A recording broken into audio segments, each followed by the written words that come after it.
Hey everyone, welcome to this episode of Sound Bites. Today we got a really exciting guest with us. We have Jason Garey, who's one of the founders of Meridian Financial in Raleigh, North Carolina. He's a wealth management advisor, and he's got a really interesting story, especially how the company navigated growing all through the COVID period. So we're really excited to have this chat today. And Jason, how you been, man? Been great. Been busy, but really good. Chasing around my kids and working, the whole thing. But all good. Glad to be here. Really, really, really happy to have you. And yeah, I guess over the last couple of days, definitely would be a busy time for you. Depending on when you guys are watching this, that might make sense. So we want to hear a little bit about your story from the past, present to the future, and tell us how you got here. Like, what got you into Meridian Financial? Well, how far back do you want to go? Because it's a little bit of a crazy story. A little Ooh, bit. let's hear it. Now I'm intrigued. Yeah, Start at the let's go top. Well, back as far as you want. Like, Jason was born at an early age. yeah, there we go. All right. So I was born and raised in South Louisiana, like South Louisiana, kind of the country between Baton Rouge and New Orleans. I had a great, childhood. Parents were great. Had three siblings, but I really got into to soccer, where in South Louisiana at that time, even now, I mean, soccer is not a huge sport, right? It's baseball, football, basketball. So my parents actually started the little soccer league in our town when I was like 5, and I just grew into a passion for soccer. And I was always a good student. Both my parents were teachers, so I couldn't skip out on the school stuff. Um, but yeah, so I started playing soccer. Was kind of a big fish in a small pond in Louisiana. Actually had some trials over in England when I was like 15. So I went to actually go live with my grandmother's from Liverpool, England originally. And Okay. actually, when I was 15, my parents sent me to England to go live with some of her friends. And I was going to go to school there and go on these trials when I was like 15, Oh my which was one of gosh. the coolest experiences you can imagine. Didn't end well. I actually dislocated my shoulder playing in a park before I got to go on the trials after being there for like 3 weeks. So I had to come home. No, that's so But you it's didn't such even a get to cool be competitive. experience. Yeah. Yeah, I was 15, like going to England, flying over there by myself, living with this, older couple, and kind of got a little bit of trouble, not too much, but it's fun. Hockey has Awesome. something similar. They have like these billet families, right? Where like when you're really good at playing hockey's a really unique sport like that. When you're really good playing hockey, there's only certain places in the country that have really good teams. So they take those kids, they pull them out of high school, they go live with these billet families, and they're playing junior A's, and that's the path. And if you want to go play college, you're doing that. You're not going through high school to college. You're living with a billet family. It's kind of an interesting experience. So you injured yourself over in the UK. Then what happens? You come back here. Yep, I got to experience the UK health system where actually I dislocated my shoulder and I had to go to the hospital, and my shoulder stayed dislocated for like 5 hours as I waited for them. And then five Great. big guys held me down and they, ripped it back into place. So that was a fun experience. But yeah, so I came back home and I had to rehab this shoulder. And so I was like, I couldn't play soccer for a couple months. And that kind of like even spurred me on to want to play soccer, like more of a love of the Hmm. game.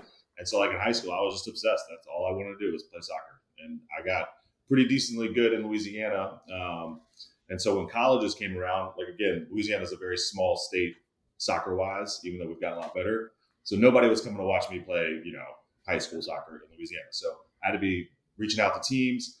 I got lucky that a coach of mine in Louisiana that came in and took over our little club, his little brother played at Maryland, like the University of Maryland, one of the bigger soccer schools. Back then it was the ACC. And he's like, listen, I think you can go there. He talked to the coach. The coach said, okay, why don't you come to camp, before your senior year Mm. in summer camp, right? And see what you got and that kind of deal.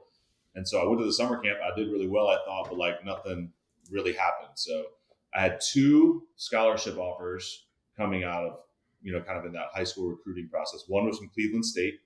Mhm. And the other was I could walk on in Maryland. And so big decision point in your life. You know what I mean?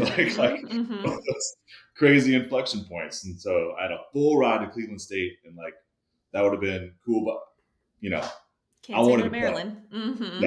So I said, let's go to Maryland. I want to walk on to Maryland. So um, ended up doing that. One of the best decisions I've ever made. Had a great experience there for 4 years. I don't like to brag about myself, but our teams were fantastic. I mean, we went to 4 Final Fours. We won a Wow. national championship. I led the country in scoring a couple years, and I won the Herman Trophy, which is the Heisman of soccer, which That's is like, amazing. What? like crazy. I Yeah. would I would brag about that to Yeah. I know, anyone I and know, but it everyone. was crazy. We had such good teams, great Yeah. teammates. But really, at Maryland is where I was. I'm from South Louisiana, like the country of Yeah. South Louisiana. I go to DC, Maryland. It's like 6 lanes of traffic, a million. I'm like, where the heck am I? This place is nuts. Like, how do you live here? But it was great for me. It was a great experience to like totally out of my element. Had to kind of figure it out. Um, and that kind of was the second part of it, kind of the finance part that came around. Is I was always a good student in high school, right? Went to a big public school in Louisiana, straight A student. We go to Maryland. The soccer season's in the fall, right when you get to school. Didn't have to go to class if you didn't want to. Attention was divided. Yeah, right. It was like after being a really good student in high school, I think I had a 2.6 or 2.7 my first year. I was pre-med. I thought I wanted to be an orthopedic surgeon, but chemistry happened to be all the way across campus at like 8 o'clock in the morning. It's inconvenient. Yeah. I switched immediately to the business school because I was not doing chemistry. It's the right decision. Yeah.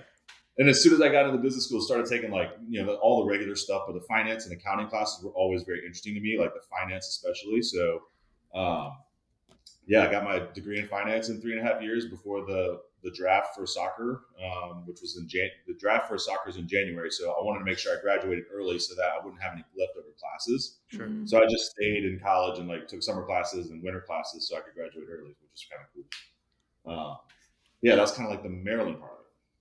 I like how you just casually drop in and be like, yeah, no big deal. Straight A student, no big deal. I was the best player in the country. Yeah, no problem. Anyway.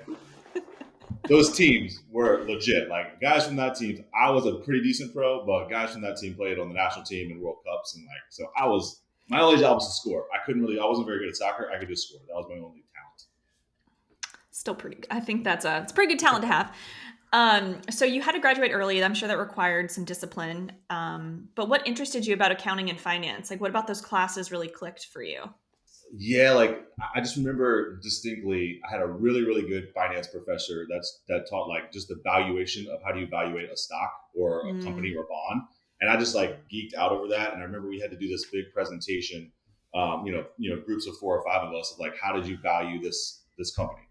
And I just remember just really digging into that. And a couple of the guys that were in my group and some of the girls in my group, we like really put together a good presentation. We ended up winning this little competition they had, like where you have to do it in front of, got people that are in finance, people that are already in the financial world.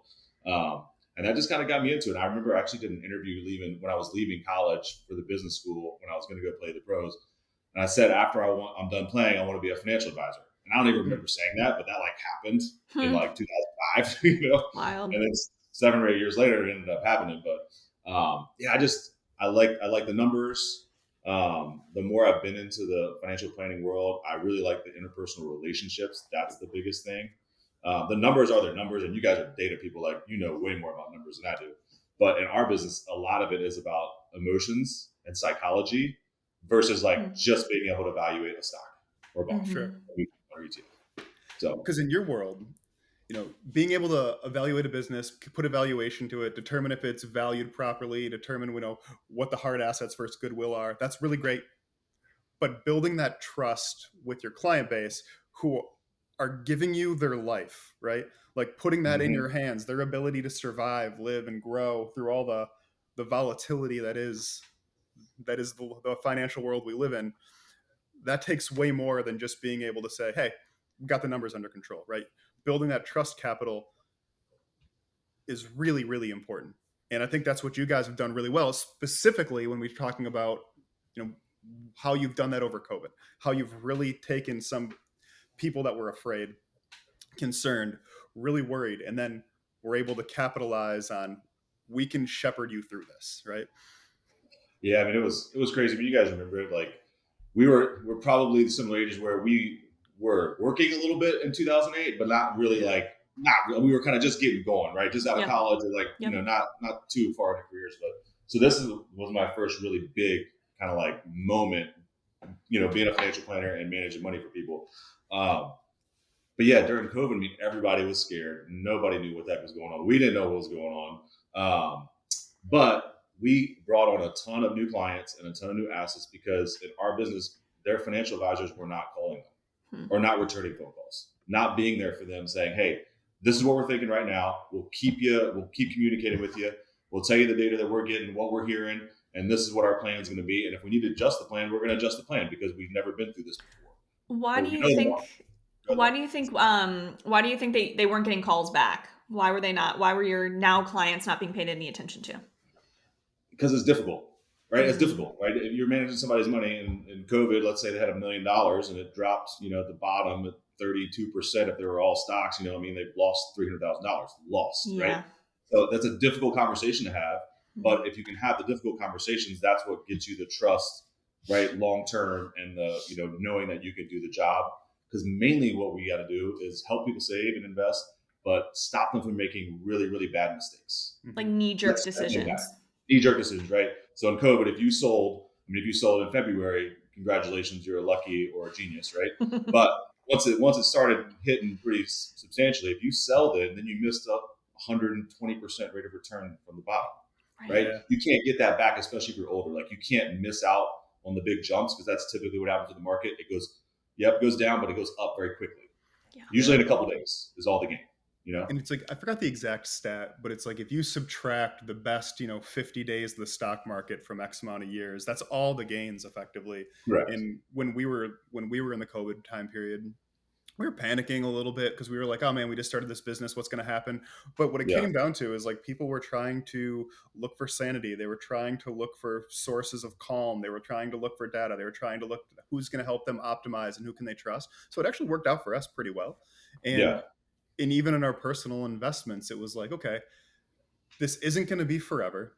Can we slowly, just calmly, pragmatically, dollar cost average and just get through the pain? And that worked. That was the strategy that seemed to work.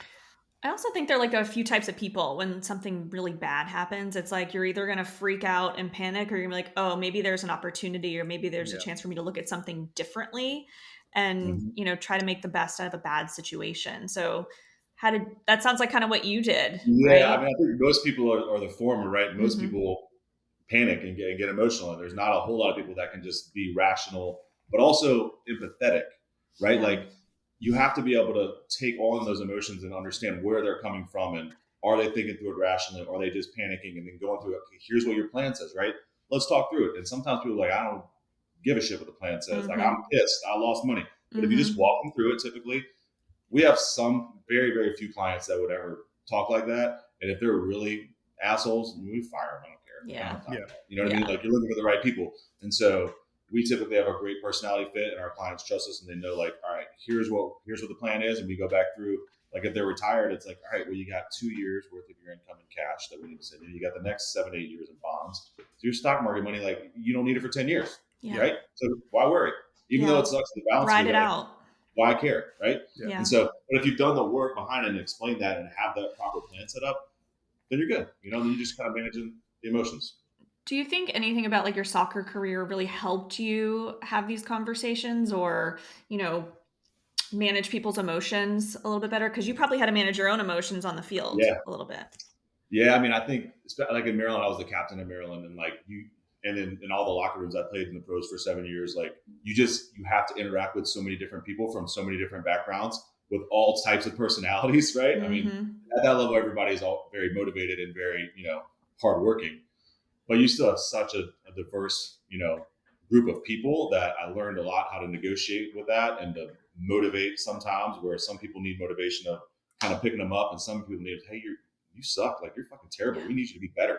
Like it's different, but you have to like learn that same way with talking to clients is some will take on the information one way and some take it on in different ways. And to be able to kind of know that and navigate your way through that, I think is a huge life skill that not everyone learns, but it's people that learn it are like, they first they can sell, right?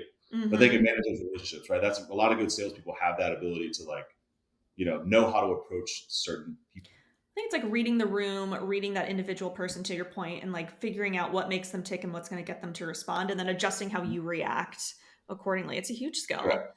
Yeah. But I feel like we skipped an important story because you just said that you were in the pros for 7 years. So. Oh yeah. So after Maryland, I graduated from Maryland. I was the third pick in the draft, in the Major League Soccer draft. Oh my God. So I got drafted by Columbus Crew. I played 5 seasons for the Columbus Crew in Columbus, Ohio. It was great. We won MLS Cup. We won the Supporter Shield, which is kind of like the regular season title. for soccer, and I was a good pro, like a decent pro, but I was not the star by any means. Like, I was a good pro, play half the games, not start some of the games, but I was a good pro, but not great. But I also started like I had hip injuries, I had like hamstring and like hip problems. I've had hip surgery. That's what basically ended my pro career. And a major hip surgery and a major shoulder surgery. So anyway, so then I got traded to Houston. I went to Houston for a year, and then I came to Raleigh.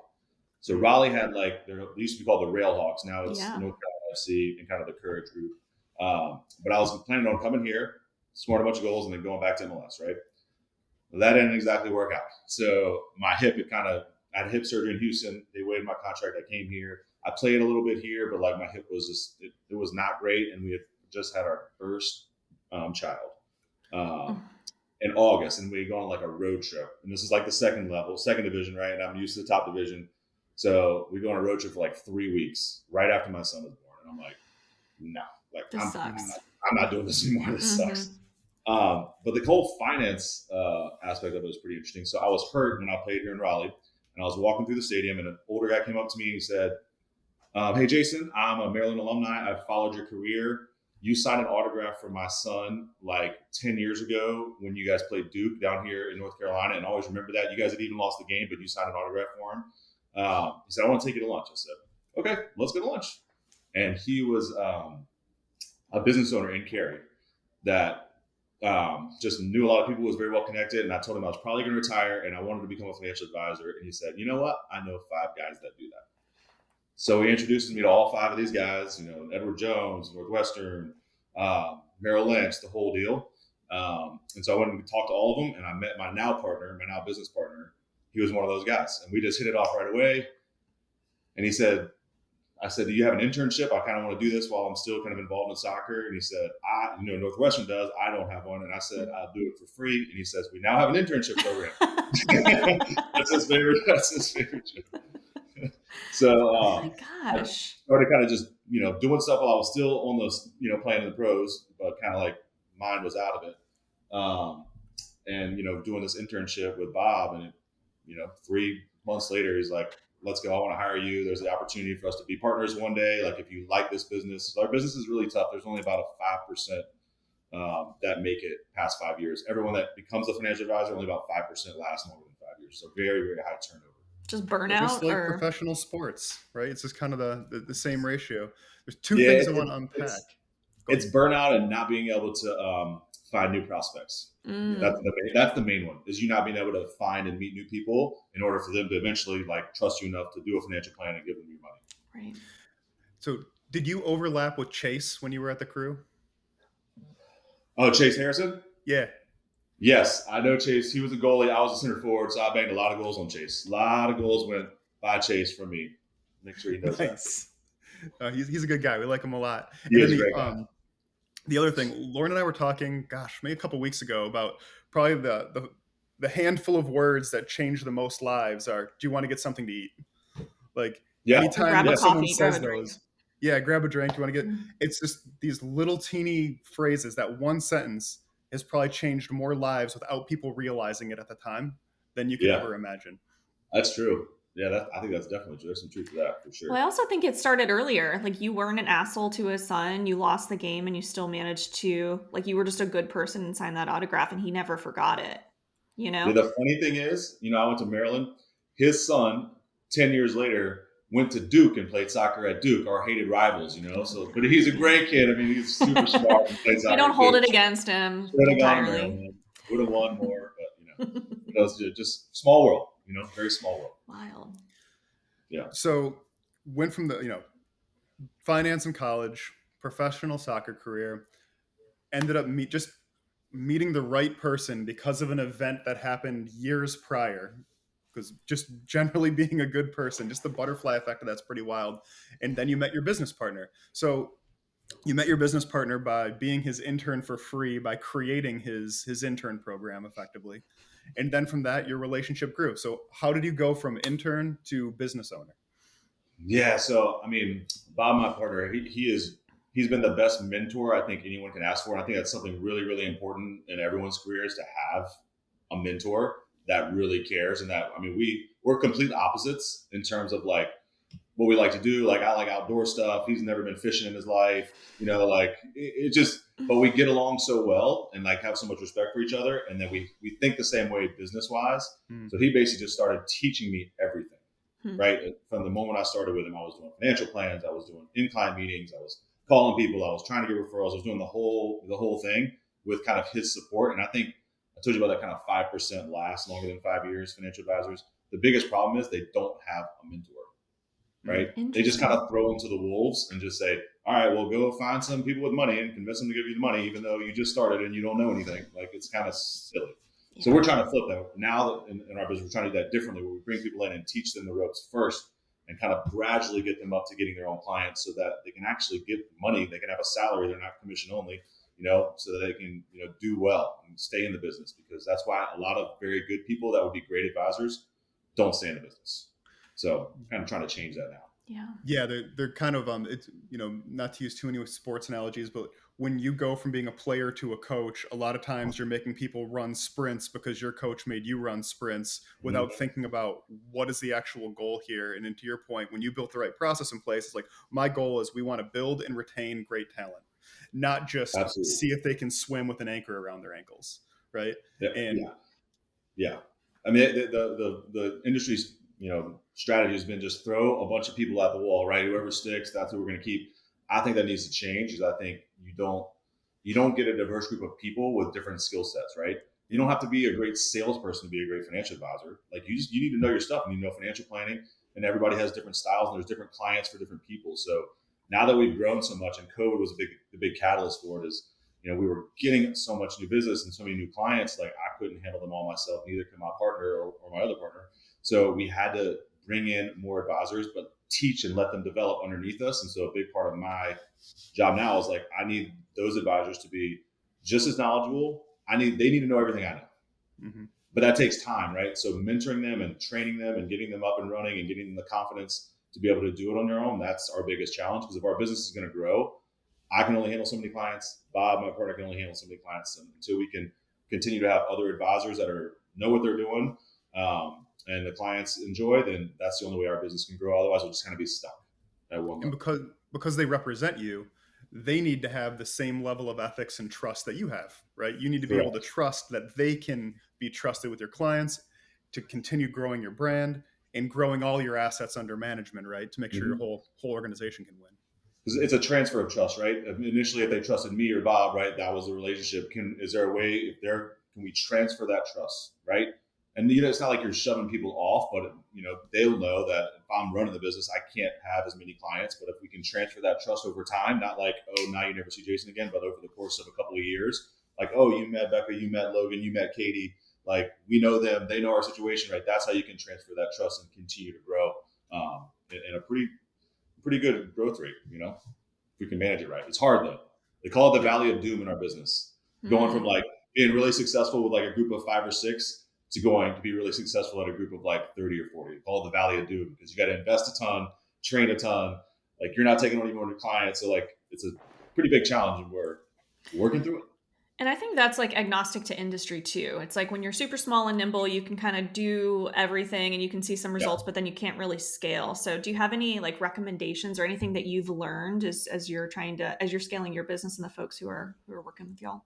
Yeah, I think the biggest thing you got to learn is to be, you've really got to have some humility and realize that, it's not just about me. It's not like that I brought on all these clients, but it's not just about me. Other people can do the same thing. And I need to make sure that they have the skills in order to do that. And when the client says, I don't need to see Jason, I'm going to go, we're talking to Katie this week. It's like, well, shit, you don't need me anymore, So but it takes a good dose of humility if you want to grow. And I need to be doing more of the leadership stuff and the big picture stuff. I have to give up some of that.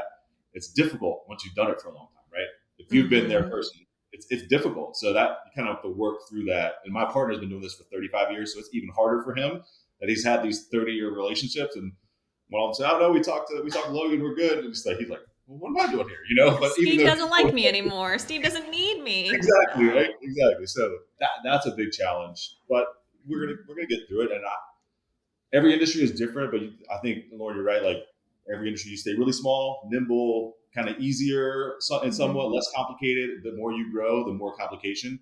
I know in my mind, I don't want to get to be huge. Like that's just not. I want to Yeah. be, we call it a small giant in our industry. Hey, we've got $1 billion, $2 billion under management. We've got 1,000 active client households that love us, that do what we say, that are involved in their financial plans, and we've got 40 to 50 great people that we work with. Because I don't want to get too big, because then I won't know anybody, and I Then just you don't. lose connections to Yeah, the people, right? and I don't want the complication. So that's kind of in my mind where we're going over the next 6, 7 years.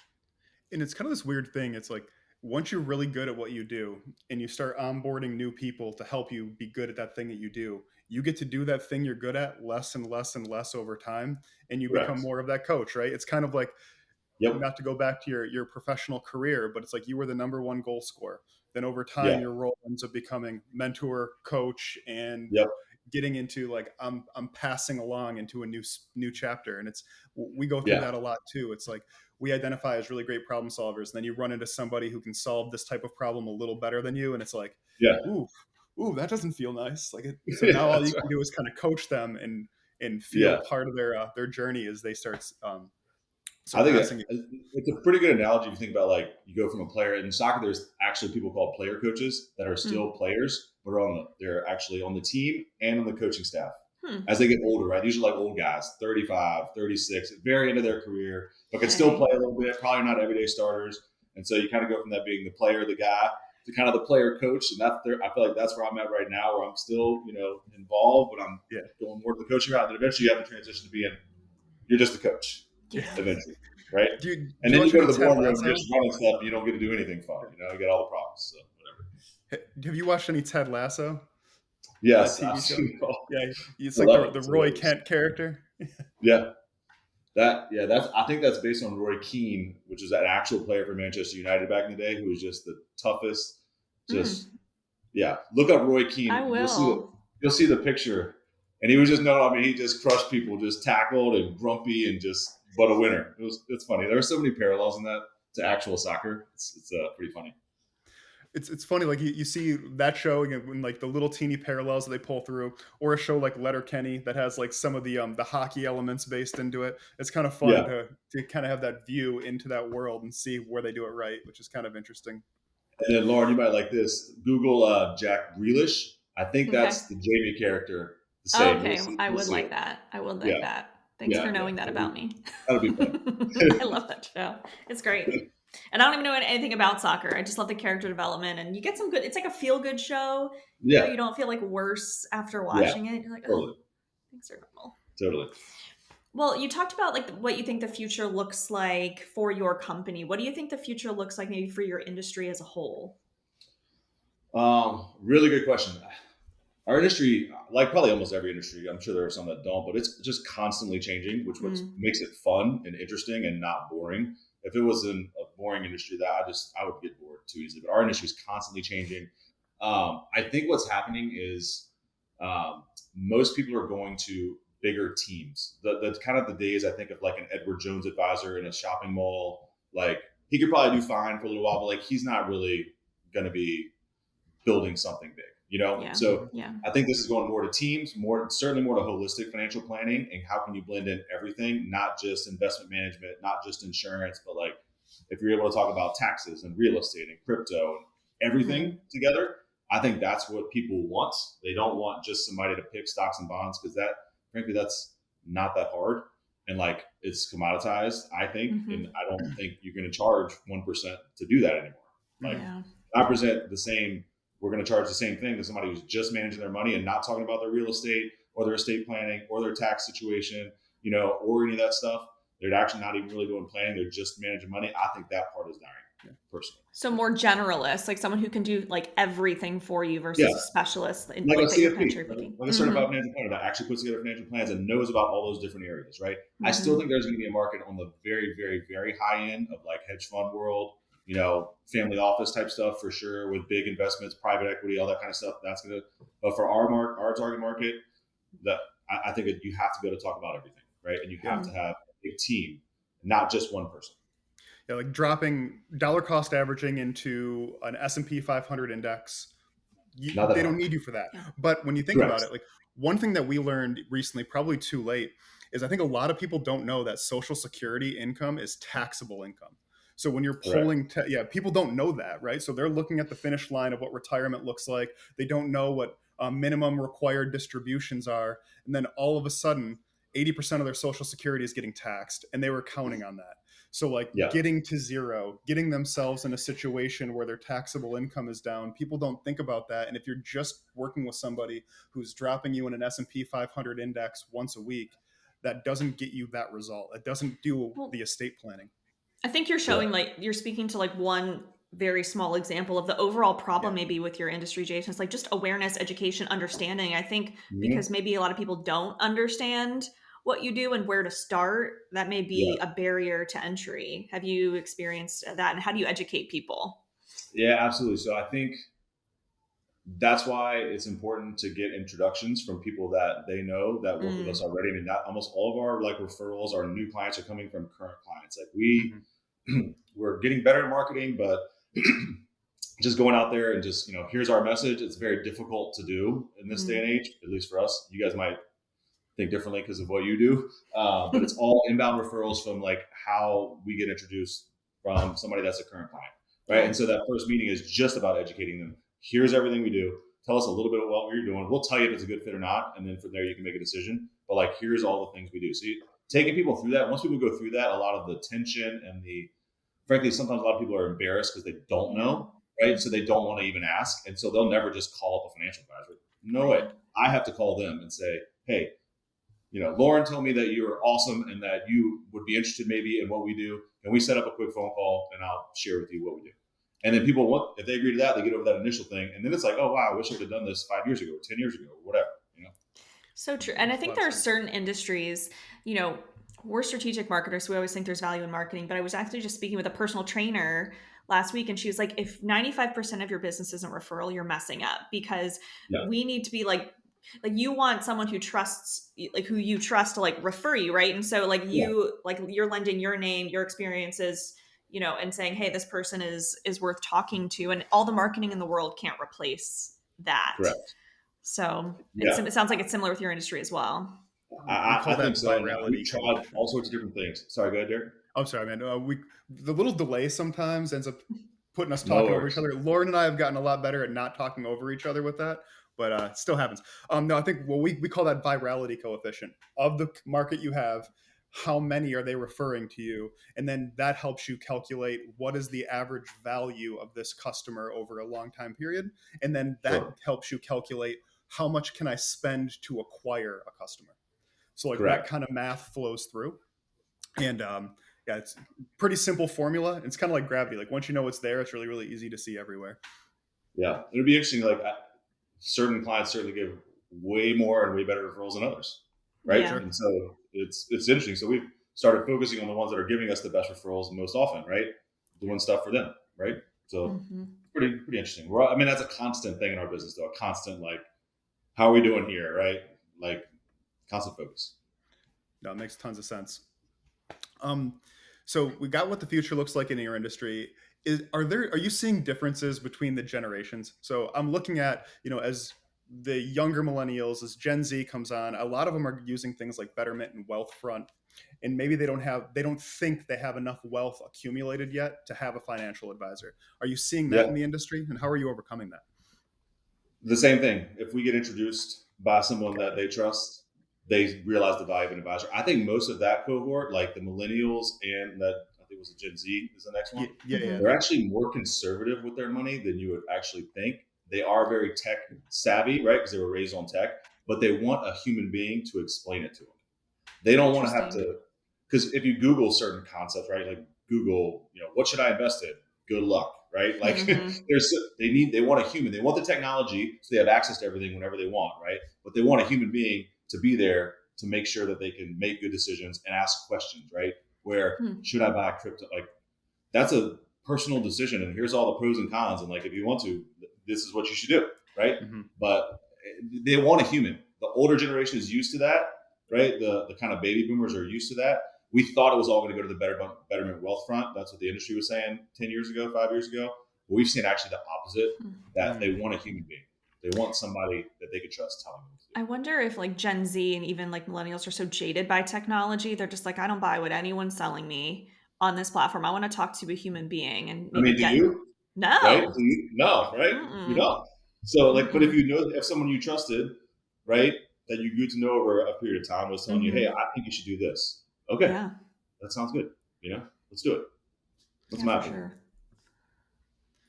So there, when we as we're coming up to the end here, we want to be respectful of your time, but there's two big questions we always like to ask and we close up on. Like this has been Okay. awesome. Like hearing your story, going going from high school soccer to the UK to college to the pros to having these chance interactions that led you to starting your own business and growing it, seeing the opportunity in COVID and exploiting that to be able to get good growth and develop trust with client base.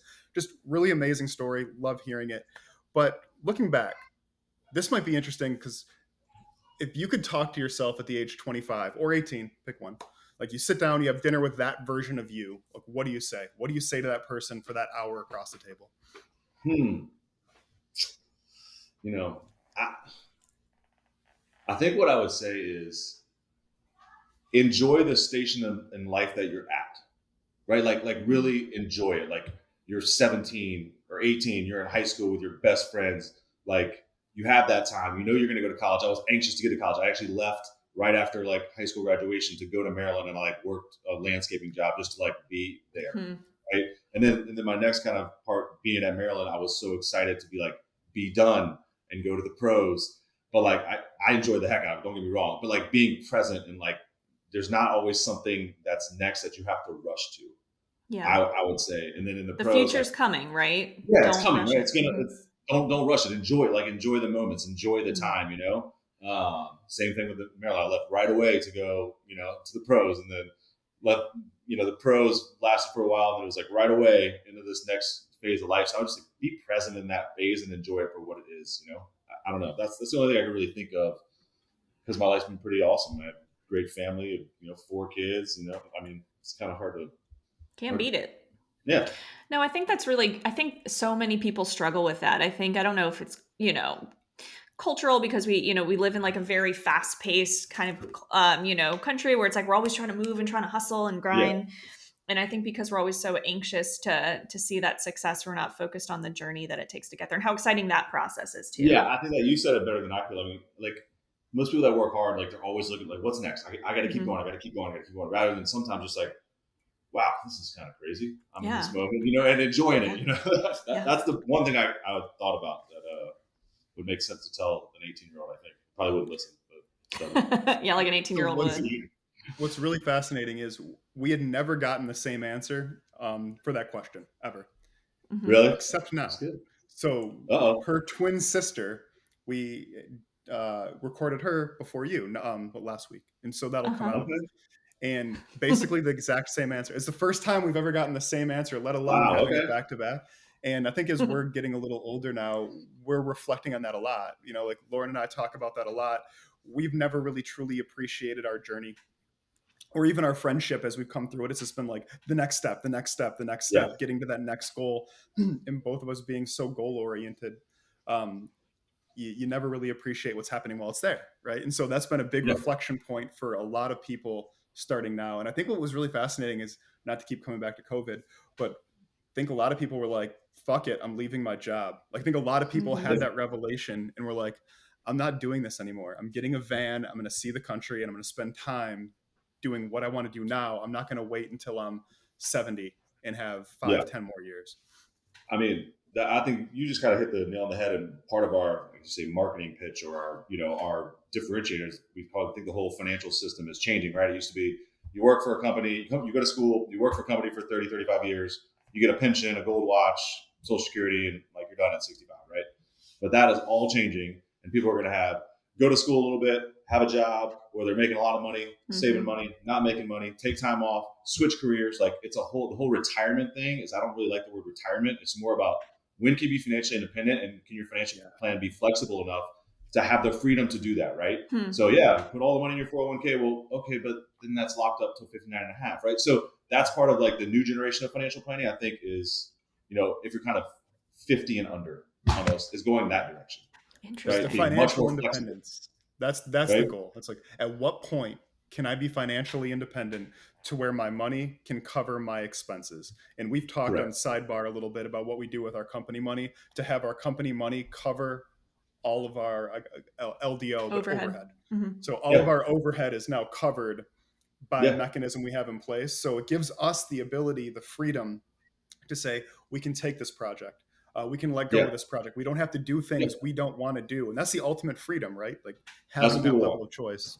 It's not just retire and not do anything, because most people will drive themselves crazy doing that. Most motivated people, like, just know when do I have the ability to live off my investments or, my assets, Yeah. and not have to work if I don't want to, or go volunteer if I want to, but there's going to be these certain sections of life where, like, all right, well, then if you're going to do that, if you want that lifestyle, then there's certain times where you're going to have to be working your butt off and making a lot of money and saving a lot of money, right? And there'll be certain times where you're not going to have to save as much, right? And maybe not work as hard or not have the income coming in.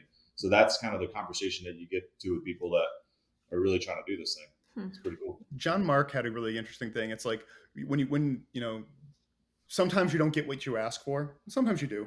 But when you don't get what you ask for and the universe tells you no, sometimes that's a benefit. And so you think about the daydream or the fantasy of retirement for some people was, oh, I'm going to go to Florida. I'm going to be on the beach. And it's like, Yeah, by day 10 of not working, sitting on a beach and having a golf cart, now what? correct. You got It 15, usually 20 takes more about years of that? 3 months. Yeah. It takes 3 months, in my experience. There's only so much golf you can play, whatever your thing is, right? Fish, Yeah. whatever it is. It usually takes about 3 months for people that really worked hard, especially like people that are in high stress jobs.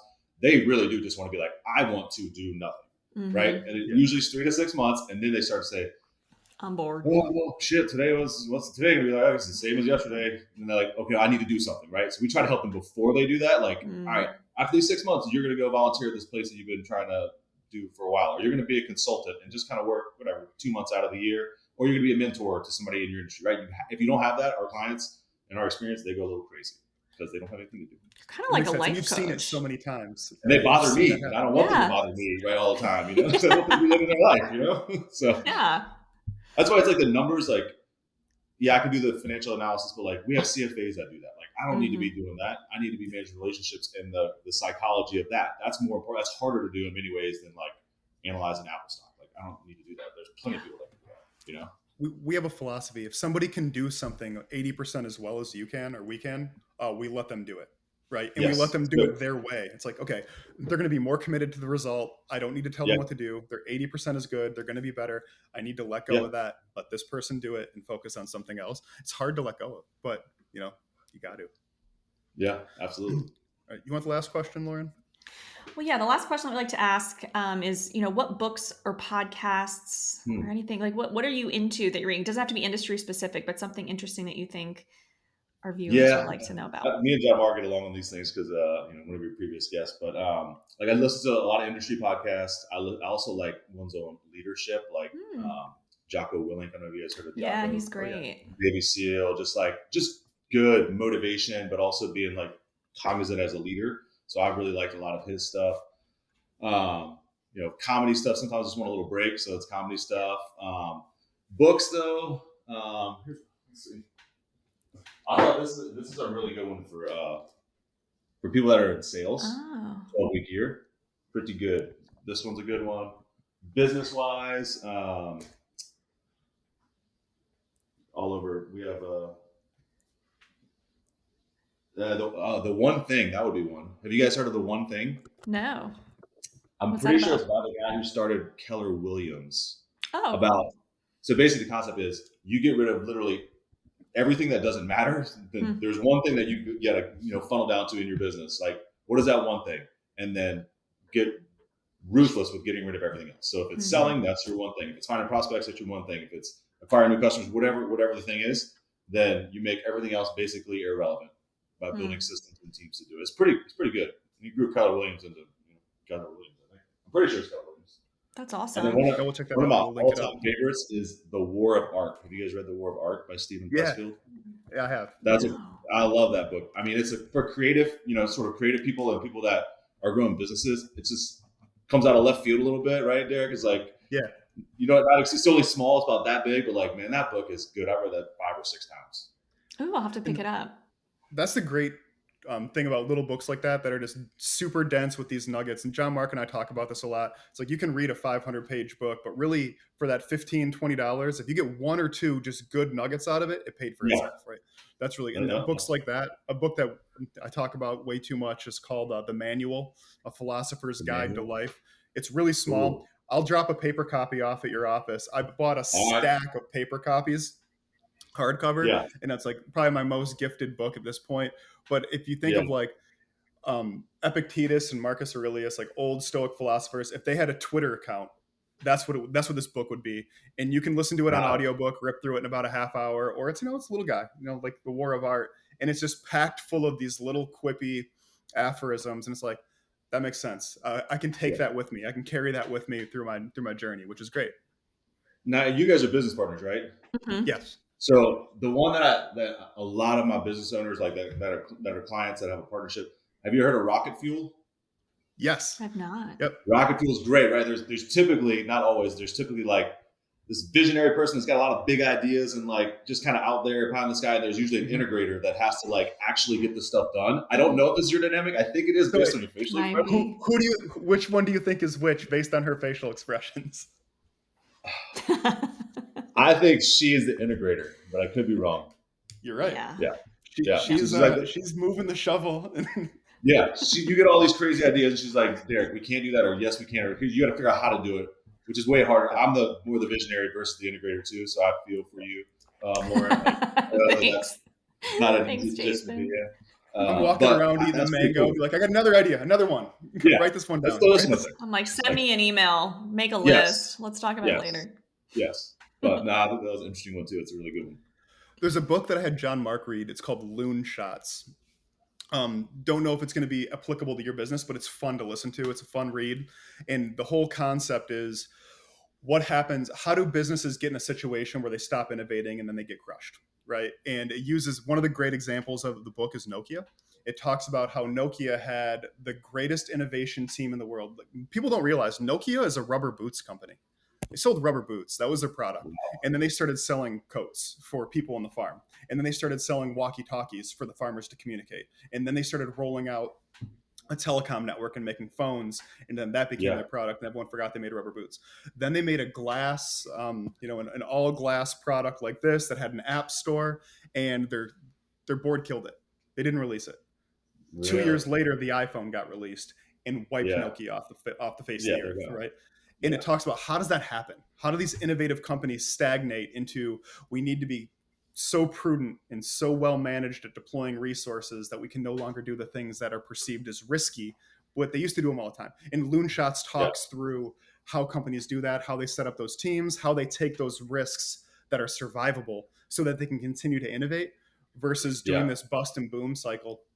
And you look at the S&P 500, and I don't know the exact stat, but the level of churn in the S&P 500 is way larger than anyone would ever realize. Like over a 10-year period, over a 20-year period, it's almost completely churned.